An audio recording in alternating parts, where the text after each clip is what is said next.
안녕하세요. 노후산책입니다. 오늘도 여러분의 삶에 작지만 큰 울림을 전하는 시간으로 찾아왔습니다. 오늘 주제는요. 어쩌면 한 번쯤은 스스로에게 던져봤을 법한 질문입니다. 가난한 사람들은 왜 부정적일까? 입니다.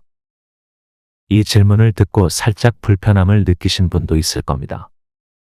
나도 형편이 넉넉지 않은데 내가 부정적이라는 건가 라고 생각하실 수도 있죠.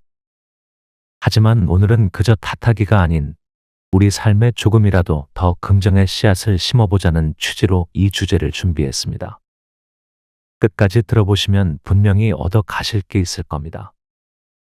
자, 그럼 본격적으로 이야기해 보겠습니다.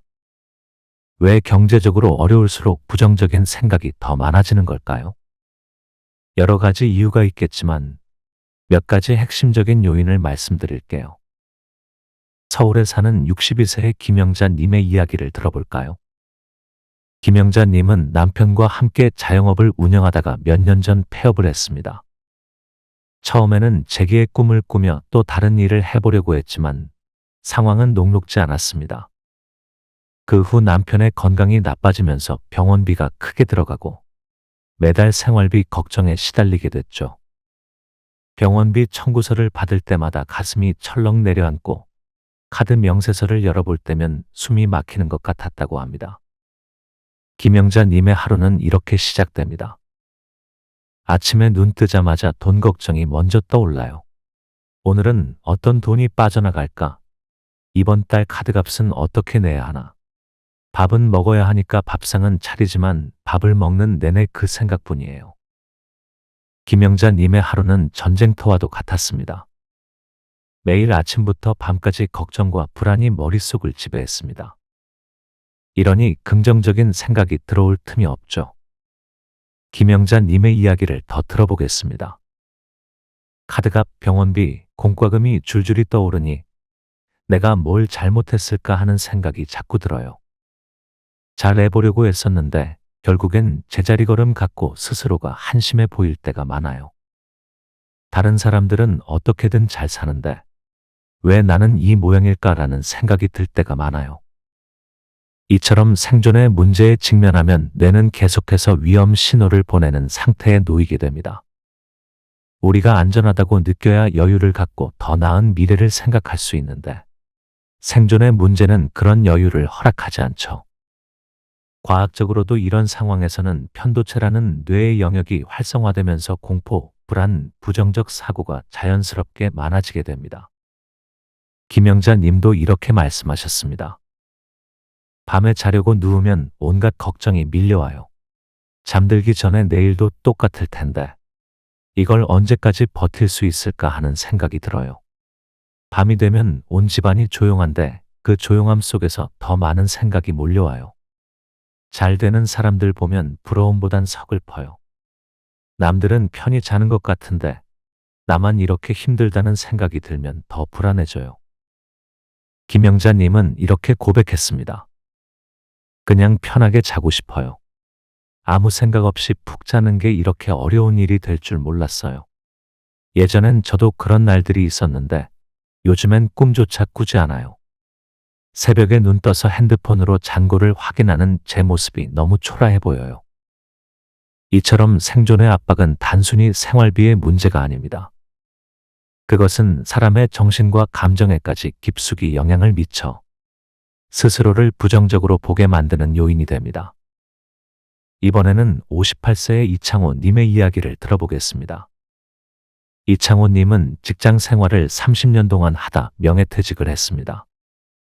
처음엔 퇴직금을 받아 소규모 창업을 했는데 예상치 못한 경기 불황으로 사업이 잘 풀리지 않았습니다.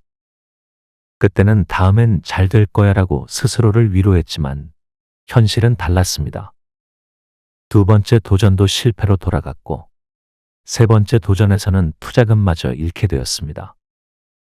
할 때마다 안 되니까 내가 해도 안 되는구나라는 생각이 들어요. 뭘 해도 잘 될 거란 믿음이 아예 사라졌어요.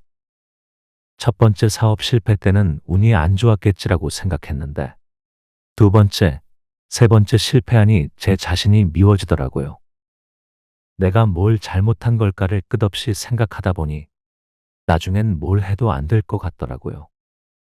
이창호 님의 실패는 단순한 손해 이상의 것이었습니다. 그에게 남은 건 난 안 된다는 부정적인 자기 인식이었습니다. 그는 말합니다. 첫 번째 실패는 그냥 속상했어요. 에이, 다음엔 잘하면 되지라고 넘겼죠. 근데 두 번째 실패 때는 잠을 못 자겠더라고요. 이러다가 내 전 재산이 날아가겠다는 생각이 드니까요. 그 이후엔 뭐든 시도하는 게 두려웠어요. 실패할까 봐 시작도 못하게 되더라고요. 이런 상황에선 자존감이 급격히 낮아지기 마련입니다. 자신이 무능력하다고 느끼기 시작하면 그 생각이 뿌리를 내려 점점 더 강해집니다. 이창호 님은 이렇게 고백했습니다. 친구들 모임 나가기도 싫고 내 얘기 하기가 부끄러워요. 너 요즘 뭐해? 라는 질문이 제일 싫어요. 할 말이 없거든요. 다들 뭔가 하고 있는데 나만 자꾸 실패하는 것 같아서 사람들 앞에서 위축되더라고요. 그러다 보니 아예 모임에 안 나가게 됐어요. 이처럼 실패의 경험이 반복되면 사람들은 자신에 대한 신뢰를 잃어버리게 됩니다. 어차피 안 될 거야 라는 자기 비하의 말이 부정적 사고의 씨앗이 됩니다. 문제는 이 사고방식이 반복될수록 새로운 도전을 막는 자기 실현적 예언이 된다는 겁니다. 마치 난 안 될 거야 라고 생각하면 실제로도 잘 안 되는 것처럼 느껴지는 거죠. 이창호 님의 이야기는 여기서 끝나지 않습니다. 실패가 쌓일수록 부정적인 생각은 더 강해집니다. 특히 밤이 되면 그런 생각이 더 깊어집니다. 밤에 자려고 누우면 온갖 생각이 다 들어요. 내가 이러고 있어도 되는 걸까? 내일 뭐 하지? 이런 생각들이 꼬리에 꼬리를 물죠. 눈을 감아도 머릿속에만 온갖 부정적인 생각들이 떠다니는 느낌이에요. 자다가 깨면 새벽에 핸드폰 켜고 인터넷으로 소자본 창업 성공 사례 같은 걸 찾아보는데 그런 걸 보면 오히려 더 우울해져요. 이창호 님의 경험은 많은 사람들의 마음을 울릴 수 있습니다. 실패가 주는 좌절감, 불안감, 스스로에 대한 실망감은 누구나 느낄 수 있는 감정이기 때문입니다. 실패의 경험이 누적될수록 사람들은 새로운 도전에 대한 두려움이 커지게 됩니다. 그리고 그 두려움이 새로운 가능성의 문을 닫아버리기도 합니다. 이번에는 65세의 정미화 님의 사례를 보겠습니다. 정미화 님은 남편과 사별하고 혼자 지내는 시간이 많아졌습니다. 처음엔 주변 지인들이 위로 전화를 자주 걸어줬지만 시간이 지날수록 연락은 뜸해졌습니다. 어느 순간부터는 자신이 먼저 전화를 해야 하는 입장이 되었고 그때마다 내가 귀찮게 하는 건 아닐까라는 생각이 들었다고 합니다. 친구들도 하나둘 멀어지면서 정미화 님은 점점 고립감을 느꼈습니다. 사람들한테 연락을 하려고 폰을 들었다가도 지금 전화하면 괜히 패 끼치는 거 아닐까 싶어서 다시 내려놔요. 그러다 보면 그냥 시간이 지나버리고 나중엔 누구한테도 전화 안 하게 돼요. 내가 혼자 이렇게 살다 가는 건가 하는 생각이 들 때가 많아요. 이런 시간이 반복되면서 정미화 님의 하루는 점점 단조로워졌습니다. 아침에 일어나 혼자 밥을 먹고 집안일을 하다가도 중간중간 멍하니 시간을 보내는 날이 많았습니다. TV 소리가 유일한 말소리가 되어버렸고 집 안에 울리는 소리는 오직 자신이 걷는 발소리뿐이었습니다. 점점 그 고요함이 두려워졌습니다. TV를 켜놔요. 딱히 보고 싶은 프로그램이 있는 건 아닌데 그냥 누군가 말하는 소리가 들리면 덜 외로우니까요. 근데 가끔 TV 소리가 너무 시끄럽게 느껴질 때가 있어요. 그땐 채널을 돌리다 보니 결국 아무것도 안 보고 TV만 켜둔 채로 소리만 듣게 돼요. 외로움은 단순한 감정이 아니라 건강에 영향을 미치는 심리적 요인입니다. 관계가 단절되면 사람들은 스스로를 불행하다고 인식하게 되고 부정적인 사고의 덫에 빠지기 쉽습니다. 정미화 님의 사례처럼 누구와도 대화하지 않는 시간이 길어질수록 스스로에게 하는 부정적인 말이 많아지는 경향이 있습니다. 대화할 사람이 없으니 별의별 생각이 다 들어요. 혼자 있으면 괜히 나쁜 생각이 더 많이 나고 스스로가 불쌍해 보일 때가 많아요. 예전엔 친구들이랑 나눴던 농담 하나가 그렇게 소중한 줄 몰랐는데 요즘은 그게 너무 그리워요. 내가 뭔가 잘못한 걸까? 혹시 내가 사람들한테 필요 없는 존재인 걸까 하는 생각이 자꾸 들어요. 정미와 님의 하루는 고요함 속에서 흘러가지만 그 고요함은 오히려 마음속 불안을 자극했습니다. 그녀는 밤이 되면 더 많은 부정적인 생각이 떠오른다고 합니다. 밤에 불을 끄고 누우면 별의별 생각이 다 들어요. 내 인생이 잘못된 건 아닐까? 내가 지금이라도 뭔가 바꿔야 하는 건 아닐까? 그런 생각이 꼬리에 꼬리를 물고 끝이 없어요. 이불을 덮고 누웠는데도 가슴이 두근거려서 잠을 못 자요. 이런 상태가 반복되면서 정미와 님은 더욱더 자신을 깎아내리게 되었습니다. 그녀는 이렇게 말합니다. 한 번은 친구에게 전화하려고 했는데 내가 괜히 귀찮게 하는 거 아닐까 싶어서 그냥 끊었어요. 그런 날이 많아지다 보니 나중엔 그냥 누구에게도 연락을 안 하게 되더라고요. 그러고 나면 역시 난 필요 없는 사람인가 보다 하는 생각이 들어요. 이렇게 자꾸 나 자신을 깎아내리게 돼요. 요즘은 거울 볼 때마다 제 얼굴이 너무 낯설어요. 옛날에는 안 그랬던 것 같은데. 이처럼 외로움은 단순한 고립의 문제가 아니라 자신에 대한 부정적인 인식으로 이어지는 심리적 문제를 동반합니다. 혼자 있는 시간 동안 스스로를 비난하는 시간이 많아지면서 정미와 님의 자존감은 점점 떨어졌습니다. 고립감이 깊어질수록 자존감도 낮아지고 결국 사람과의 관계를 회피하게 되는 악순환에 빠지게 됩니다. 이제부터는 어떻게 하면 부정적인 사고에서 벗어날 수 있을지 이야기해 보겠습니다. 경제적으로 어렵더라도 마음의 힘을 키우는 방법을 함께 찾아볼게요. 앞서 말씀드린 김영자님의 사례로 돌아가 볼까요? 김영자님은 요즘 감사 일기를 쓰기 시작했습니다. 하루 중에서 감사했던 일을 3가지씩 적는 건데요. 처음에는 억지로 썼지만 시간이 지날수록 감사할 일이 더 많이 보이기 시작했다고 합니다. 오늘은 따뜻한 햇빛이 들어와서 좋았어요. 남편이 미소 지으며 고맙다고 말해줬어요. 예전엔 이런 일들은 그냥 지나쳤는데 이제는 이것도 감사할 일이구나 하고 느껴져요. 작은 것에 감사할 때 뇌에서는 세로토닌이라는 행복 호르몬이 분비됩니다. 이 호르몬은 불안과 우울을 완화시키고 더 긍정적인 사고로 전환하게 돕습니다.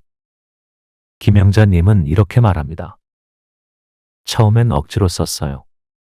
뭐가 고맙지 하고 억지로 끄집어냈죠. 근데 신기한 게 며칠 지나고 나니 생각보다 고마운 일이 많더라고요. 남편이 장 봐온 것도 고맙고 날씨가 맑은 것도 고맙고 그렇게 하나하나 적으니까 기분이 확실히 달라지더라고요. 감사 일기는 작은 변화처럼 보일 수 있지만 뇌의 인식 구조를 바꾸는 큰 효과를 가져옵니다. 뇌는 긍정적인 경험을 기억하는 훈련을 통해 더 많은 긍정적인 기억을 만들어내게 됩니다. 정미화 님의 경우도 외로움과의 싸움이었습니다. 정미화 님은 지역의 문화센터에 등록해 도자기 수업을 듣기 시작했습니다. 평소엔 관심 없던 분야였지만 단순히 사람들과 어울리기 위해서 선택한 것이었죠. 수업에 참여하면서 비슷한 관심사를 가진 사람들과 어울리게 되었고 예전보다 훨씬 더 활기를 되찾게 되었다고 합니다. 집에만 있을 때는 정말 힘들었는데 누군가와 대화하고 나니 부정적인 생각이 많이 줄었어요. 처음엔 낯가림도 있었지만 같이 흙 만지면서 작품 만들다 보니 자연스럽게 대화가 이어지더라고요. 이게 이렇게 좋을 줄 몰랐어요. 사람은 사회적 동물입니다. 사람들과의 교류는 마음의 에너지를 회복시킵니다. 문화센터, 동네 모임, 온라인 커뮤니티 등 소통할 수 있는 창구를 찾아보세요. 정미화 님은 이런 변화의 과정을 겪으면서 자신의 변화를 느꼈다고 합니다. 수업에 나가면 처음엔 어색했어요. 내가 괜히 온 거 아닌가 싶기도 했죠. 근데 같이 흙을 만지면서 얘기하다 보니 점점 사람들과 친해졌어요. 특히 나랑 비슷한 상황의 사람들이 많아서 더 위로가 되더라고요. 이제는 수업날이 기다려져요. 이처럼 새로운 배움과 소통의 기회를 만들면 사람들과 교류하는 과정에서 자연스럽게 긍정적인 에너지를 얻을 수 있습니다. 익숙한 환경에서 벗어나 새로운 공간으로 나가보는 것만으로도 부정적인 생각을 떨쳐낼 수 있는 계기가 됩니다. 불안과 부정적인 사고에 시달릴 때는 명상이나 심호흡이 큰 도움이 됩니다. 스트레스가 극심할 때 우리는 빠르게 숨을 쉬게 되는데, 이때 몸은 위기 상황으로 인식하고 더 많은 스트레스 호르몬을 분비합니다. 그러나 호흡을 천천히 조절하면 뇌는 안정적인 상황으로 인식하고 몸이 차분해지기 시작합니다. 간단한 호흡법을 소개하겠습니다. 444 호흡법이라고 불리는 이 방법은 간단하지만 강력한 효과가 있습니다. 4초 동안 천천히 코로 숨을 들이마십니다. 배가 부풀어 오르는 것을 느껴보세요. 4초 동안 숨을 멈춥니다. 가슴이 부드럽게 팽팽해지는 느낌을 유지하세요. 4초 동안 천천히 입으로 숨을 내쉽니다. 긴장을 내려놓는 느낌으로 천천히 내뱉습니다. 이 동작을 4에서 5회 반복하면 불안한 감정이 누그러지는 것을 느낄 수 있습니다. 공황장애 환자들도 사용하는 기법이니 효과는 검증되었습니다. 밤에 잠이 안 올 때 444 호흡법을 했어요. 처음엔 이게 효과가 있을까 싶었는데 진짜 신기하게도 가슴이 덜 답답해지는 느낌이 들었어요. 자다가 깨서 불안할 때 이걸 하니까 마음이 차분해지는 게 느껴졌어요. 불안을 다루는 호흡법은 특별한 장비가 필요하지 않기 때문에 누구나 어디서든 쉽게 실천할 수 있습니다. 아침에 일어나기 전, 잠들기 전, 혹은 갑작스럽게 불안할 때 이 호흡법을 연습해 보세요. 시간이 지나면서 점점 더 쉽게 감정을 조절할 수 있게 될 것입니다. 오늘은 가난한 사람들은 왜 부정적일까라는 주제를 이야기했습니다. 이 주제를 통해 느끼셨겠지만 부정적인 생각이 단순히 의지 부족이나 성격의 문제가 아니었습니다. 생존의 압박, 실패의 누적, 외로움이라는 상황이 마음을 갉아먹고 있었죠. 하지만 그 안에서도 우리는 할 수 있는 것들이 있습니다. 감사 일기를 쓰고 사람들과 소통하고 때로는 천천히 숨을 고르는 것만으로도 우리의 마음은 점점 밝아질 수 있습니다. 오늘 이야기가 여러분의 마음에 작은 씨앗을 심었기를 바랍니다. 긍정의 씨앗이 자라서 언젠가 여러분의 삶을 더 풍요롭게 만들기를 바라면서 저는 여기서 인사드리겠습니다. 노후산책이었습니다. 감사합니다.